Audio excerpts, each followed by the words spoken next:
حضور اگلا سوال جناب حسن دھرانی صاحب کا ہے جو اوریجنلی غلط فہمی سے کچھ اور سمجھ کے مخاطب ہو رہا تھا. پہلے کسی اور کا سوال تھا, آپ کی طرف اشارہ کر بیٹھے تھے جی تو میں جواب آپ کو دے رہا تھا. وہ کیسے بیٹھے ہوئے دوست؟ حضور اوریجنلی ٹنزانیہ سے ہیں, ویسے سٹن سے تشریف لائے ہیں. ان کا اسماعیلیہ فرقے سے تعلق ہے. بالکل ٹھیک ہے, تشریف لائیے.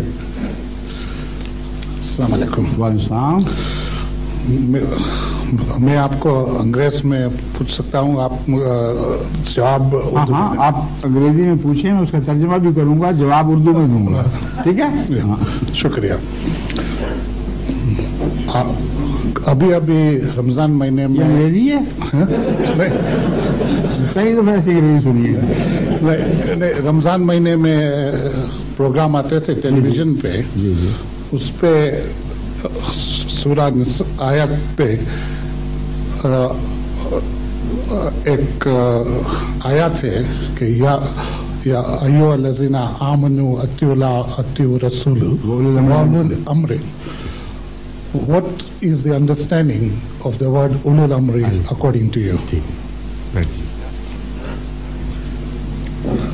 قرآن کریم کی یہی آیت جس کا آپ نے ذکر فرمایا ہے اس سوال کا جواب دے چکی ہے جو آپ نے اٹھایا ہے, کیونکہ آگے جا کر فرماتا ہے فَإِذَا تَنَازَعْتُمْ فِي شَيْءٍ فَرُدُّوهُ إِلَى اللَّهِ وَرَسُولِهِ.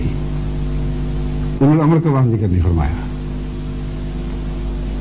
بس اگر اولو الامر سے مراد خدا کا فرستادہ امیر یا امام ہے تو اس کے ساتھ دین کے معاملے میں جھگڑا ہو سکتا ہے اور اس جھگڑے کو پھر اس کی طرف نہیں لے جانا, جس کا مطلب وہ غلطی کر سکتا ہے. اگر غلطی کر سکتا ہے تو امام یا امیر کیسے ہو گیا؟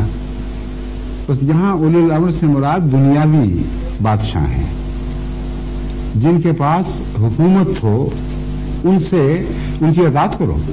یہی قرآن کی تعلیم ہے. انگلستان میں آپ اطاعت نہیں کرتے برٹش حکومت کی, کیا قرآن کے خلاف کرتے ہیں؟ مگر اگر مذہب میں اختلاف ہو جائے, وہ کہیں نماز نہیں پڑھنی, وہ کہیں کلمہ نہیں پڑھنا, جیسا کہ پاکستان میں ایم کو کہا جاتا ہے, تو ہر بات میں اطاعت کرتے کہتے یہاں اب تمہاری اطاعت ختم. ردوہ الی اللہ ورسولہ. جب الامر سے صاحب حکومت سے اختلاف ہو جائے تو پھر اللہ اور رسول کی بات مانو, الامر کی بات بے شک نہ مانو. سمجھ گئے؟ شکریہ.